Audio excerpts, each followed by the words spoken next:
الله الرحمن الرحيم نحمده ونصلي على رسوله الكريم أما بعد فأعوذ بالله من الشيطان الرجيم بسم الله الرحمن الرحيم حضور اقدس صلی اللہ تعالیٰ علیہ وسلم کا ارشاد ہے. سیدنا ابو ہریرہ رضی اللہ تعالیٰ عنہ روایت فرماتے ہیں کہ اللہ کے آخری نبی و رسول صلی اللہ علیہ وسلم نے ارشاد فرمایا کہ آخر زمانے میں کچھ ایسے لوگ نکل پڑیں گے جو دین کے ذریعے دنیا کا حصول بڑی چالاکی سے ان کا پیشہ اور شعار بن جائے گا. وہ لوگوں کے سامنے بڑے معصوم اور سیدھے سادے بن کر آئیں گے.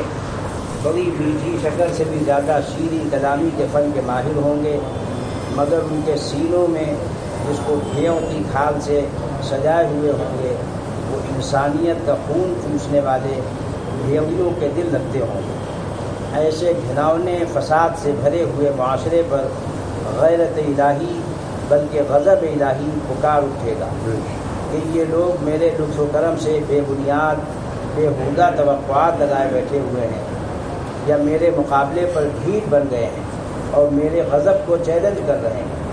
تو پھر اللہ تبارک و تعالیٰ کی طرف سے نقل فرما رہے ہیں حضرت صلی اللہ علیہ وسلم کہ پھر مجھے بھی اپنی قسم ہے کہ ان پر انہی میں سے ایک عظیم فتنہ ایسا برپا کر دوں گا کہ بڑے سے بڑے حلیم اور سمجھدار لوگ بھی ہوش مند لوگ بھی حیران ہو کر چیخ اٹھیں گے.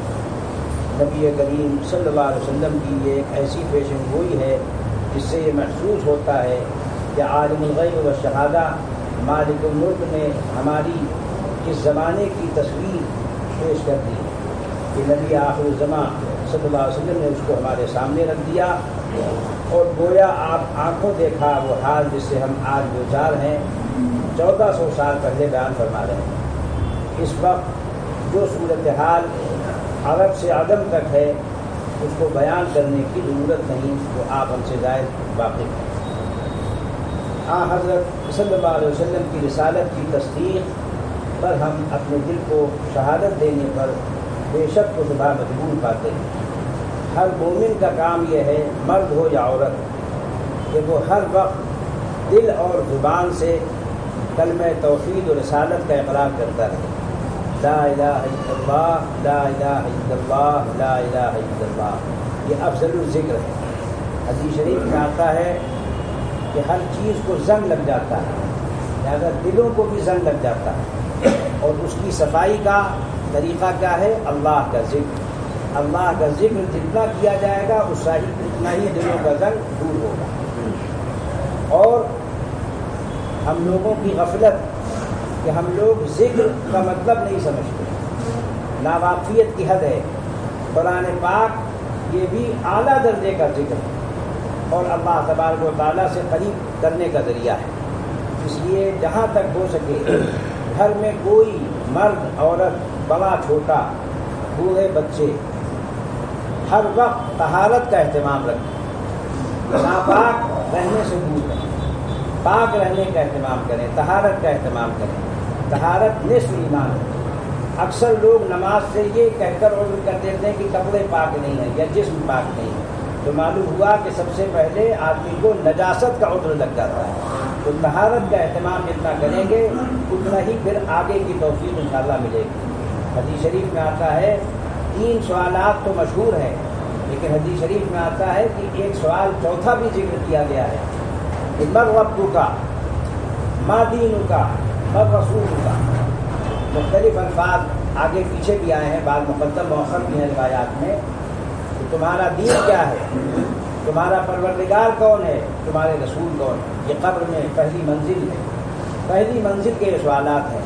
چوتھا سوال یہ ہے کہ تم طہارت کا دنیا میں اہتمام رکھتے تھے یا نہیں. یہ بھی سوال بعض روایات میں ذکر کیا گیا ہے، جس سے معلوم ہوتا ہے کہ طہارت کی بڑی اہمیت ہے. طہارت نہیں ہوگی تو نماز کی کیسے توفیق ہوگی. 5 وقتہ وظیفہ ہے نماز. حضرت آدم علیہ السلام سے لے کر حضور اقدس صلی اللہ تعالیٰ علیہ وسلم تک نہایت اولو العزم انبیاء کا طریقہ نماز ہے. ہر نبی کو نماز دی گئی. بعض خاص انبیاء ہیں جن کا ذکر آیا ہے کہ سب سے پہلے حضرت آدم علیہ السلام نے فجر کی نماز پڑھی، اور اسی طریقے سے حضرت ابراہیم علیہ السلام، بعض روایات میں آتا ہے کہ حضرت اسحاق نے، بعض روایات میں آتا ہے کہ حضرت اسماعیل نے ظہر کی نماز ادا کی۔ اسی طریقے سے حضرت عیسیٰ علیہ السلام کے متعلق آتا ہے کہ انہوں نے عصر کی نماز ادا کی، بعض دفعہ دوسرے انبیاء کا بھی نام آیا ہے بعض روایات میں۔ مغرب کی حضرت داؤد علیہ السلام نے پہلی مرتبہ ادا کی، اور عشاء کی نماز حضور اقدس صلی اللہ تعالیٰ علیہ وسلم نے سب سے پہلی مرتبہ ادا کی۔ تو یہ نمازیں جو پنج وقتہ ہیں یہ کسی نہ کسی نبی و رسول کی یاد ہیں، اس سے اللہ تبارک و تعالیٰ کی یاد دل و دماغ میں قائم ہوتی ہے۔ قرآن پاک میں اللہ تبارک و تعالیٰ کا ارشاد ہے اقیم الصلاۃ لذکری، میری نماز قائم کیجیے، کیوں؟ لذکری، میری یاد کی وجہ سے، تاکہ میری یاد دل و دماغ میں رچ بس جائے۔ تو طہارت کا اہتمام، نماز کا اہتمام، اور روزانہ کے وظائف میں تلاوت کا اہتمام، اور اسی طریقے سے مسنون دعاؤں کا اہتمام۔ لمبے وظیفے نہ پڑھیں، صحت اور اوقات لوگوں کے پاس بسا اوقات نہیں ہوتے تو وہ لمبے وظیفے کی فکر میں چھوٹے وظیفے بھی چھوڑ دیتے ہیں، حالانکہ وہ چھوٹے نہیں ہیں، وہ بھی بڑے وظیفے ہیں، کیونکہ انبیاء حضور اقدس صلی اللہ تعالیٰ علیہ وسلم سید المرسلین خاتم النبیین ہیں۔ آپ صلی اللہ علیہ وسلم نے ہر وقت کے لیے ایک مشہور دعا بتلائی، جب اٹھو تو کیا پڑھو، بیت الخلاء جاؤ تو کیا پڑھو، جب نکلو تو کیا پڑھو، جب وضو کرو تو کیا پڑھو۔ اسی طریقے سے نماز سے پہلے اور نماز کے بعد کے بہت مختصر اذکار ہیں، 5 منٹ بھی نہیں لگتے، لیکن مسنون دعاؤں کا اہتمام ہو۔ اذکار مسنونہ ہمارے حضرت مولانا ابراہیم الحق صاحب رحمۃ اللہ علیہ نے مرتب کر دیا تھا۔ حضرت تھانوی رحمۃ اللہ علیہ کی کتاب ہے مناجات مقبول اشرفی، اس میں تمام مسنون دعائیں ہیں، اور اسی طریقے سے حسن حسین ہے، اور بھی عمل الیوم واللیلہ ہے، بہت سی مشہور کتابیں قرآنی ہیں، نئی کتابوں میں مقبول مسنون دعائیں ہیں، اذکار مسنونہ ہیں، اس کا اہتمام ہونا چاہیے۔ پنج وقتہ نمازوں کے علاوہ سال میں اللہ تبارک و تعالیٰ نے ماہانہ روزے رکھے ہیں، زکوٰۃ کا اہتمام رکھا ہے، زندگی میں ایک مرتبہ حج کا کم سے کم اہتمام ہو، کم سے کم، اور اسی طریقے سے حرام سے بچنے کا اہتمام۔ آج ہم لوگ پورے معاشرے میں سود، رشوت، جھوٹ، فریب، ان چیزوں پر پورا کاروبار دائر کیے ہوئے ہیں، اسی پر گھمائے ہوئے ہیں، ان کے نام بدل دیے ہیں۔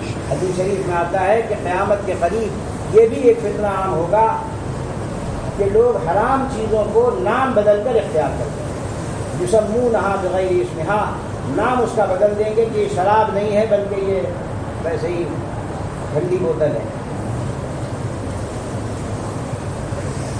حضور اقدس صلی اللہ تعالیٰ علیہ وسلم نے جو چیز بتلائی قرب قیامت کے قریب، اس کا ہم مشاہدہ کر رہے ہیں۔ اسی طریقے سے حضرت صلی اللہ علیہ وسلم کا ارشاد گرامی ہے کہ اس وقت تمہارا کیا حال ہوگا جب تمہاری عورتیں سرکش اور بے قابو ہو جائیں گی، اور تمہارے نوجوان بدچلن ہو جائیں گے، اور تم جہاد چھوڑ بیٹھو گے، اللہ کی راہ میں جان دینے سے گھبراؤ گے، دنیا کی محبت دل و دماغ میں رچ بس جائے گی، پھر ہر چیز تم کو دبوچے گی، ہر ڈر اور ہر خوف تمہارے دل و دماغ پر چھا جائے گا۔ اگر ڈر اور خوف نہیں ہوگا تو وہ اللہ ہے، بس جب وہ ڈر نکل جائے گا تو پھر ہر چیز کا ڈر سما جائے گا، اور تم اللہ کی راہ میں جہاد کرنے کو چھوڑ بیٹھو گے۔ لوگوں نے عرض کیا کہ اے اللہ کے رسول صلی اللہ علیہ وسلم، کیا ہمارے معاشرے میں یہ خرابی بھی پیدا ہو جائے گی؟ حضرت صلی اللہ علیہ وسلم نے ارشاد فرمایا کہ ہاں، اللہ کی قسم جس کے قبضے میں میری جان ہے، اس سے بھی زیادہ سخت مرحلہ آئے گا۔ صحابہ کرام نے عرض کیا کہ کیا اس سے بھی زیادہ سخت مرحلہ آئے گا؟ حضرت صلی اللہ علیہ وسلم نے فرمایا کہ ہاں، اس وقت تمہارا کیا حال ہوگا جب تم نیکی کا حکم نہ دو گے اور نہ برائی سے روکو گے۔ لوگوں نے عرض کیا کہ اے اللہ کے رسول، کیا یہ بھی ہونے والا ہے؟ آپ نے فرمایا کہ ہاں، اللہ کی قسم جس کے قبضے میں میری جان ہے، اس سے بھی زیادہ سخت مرحلہ آنے والا ہے۔ لوگوں نے دریافت کیا کہ اے اللہ کے رسول، کیا اس سے بھی زیادہ سخت مرحلہ اور کیا ہوگا؟ آپ نے فرمایا کہ ہاں، اس وقت تمہارا کیا حال ہوگا جب تم معروف کو منکر اور منکر کو معروف، بھلائی کو برائی اور برائی کو بھلائی سمجھنے اور کہنے لگو گے۔ اللہ تبارک و تعالیٰ ہم سب کی حفاظت فرمائے اور اس مرض کو مرض سمجھنے کی توفیق نصیب فرمائے. یہ مرض عام ہو چکا ہے. لوگوں نے عرض کیا یا رسول اللہ کیا یہ بھی ہونے والا ہے؟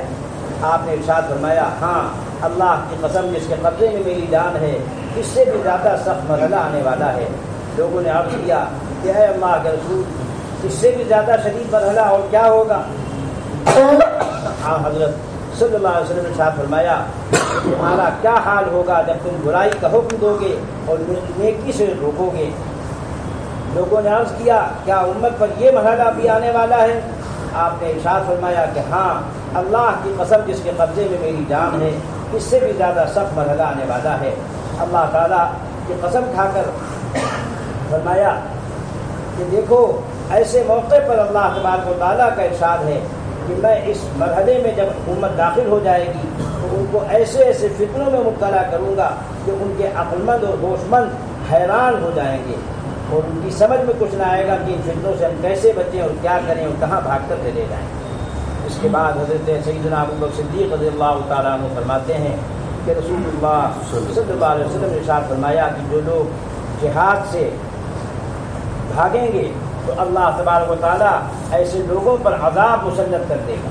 رسول اللہ صلی اللہ علیہ وسلم نے ارشاد فرمایا کہ جب تم کاروبار کو ایسے انداز میں کرنے لگو گے جس میں حرام سے نہیں بچو گے تو پھر اس وقت تمہارے مالی اور جانی قربانی سے تم گریز بھی کرنے لگو گے تو اس وقت تمہارے اوپر ذلت محکومی غیروں کا حکم تمہارے اوپر نافذ ہوگا جو تم سے ڈرے گا نہیں جب تک کہ تم اللہ کے دین کی طرف پلٹ کر نہیں آؤ گے. رب رحیم و کریم جو ہم سب کا پروردگار ہے اس کی طرف سے حضور اقدس صلی اللہ تعالیٰ علیہ وسلم نے یہ باتیں ارشاد فرمائی ہیں اور آج کھلم کھلا باطل کاروبار طریقوں سے اور سودی معاملات سے لوگوں کو شرم نہیں آتی بلکہ اس کو نہایت اچھے الفاظ کے پردوں میں حرام کو حلال کر ڈالنے کے مغالطے دے کر شریعت سے کھیلتے رہتے ہیں اور سمجھتے ہیں کہ اللہ علیم و خبیر بھی ہمارے ان ناموں سے نعوذ باللہ دھوکے میں پہنچائے گا. ایسا نہیں ہے. ہم لوگ اپنے آپ کو دھوکہ دے رہے ہیں, اللہ کو دھوکہ نہیں دیا جا سکتا. سب سے پہلے ضرورت ہے کہ آدمی خود دیندار بنے.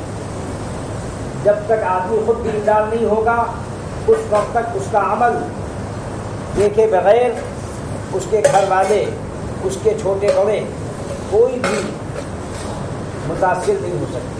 حضرت والد صاحب رحمۃ اللہ علیہ اپنے زمانے میں یہ شعر پڑھا بھی کرتے تھے اور لکھا بھی کرتے تھے. آدمی نہیں سنتا آدمی کی باتوں کو, آدمی نہیں سنتا آدمی کی باتوں کو, بے کرے عمل بن کر غیب کی صدا ہو جا. اللہ تبارک و تعالی ہم سب کو صحیح عقائد کے ساتھ صحیح اعمال کی اور صحیح اخلاق کی توفیق نصیب فرمائے, دنیا میں ہدایت پر زندہ رکھے اور آخرت میں نجات عطا فرمائے.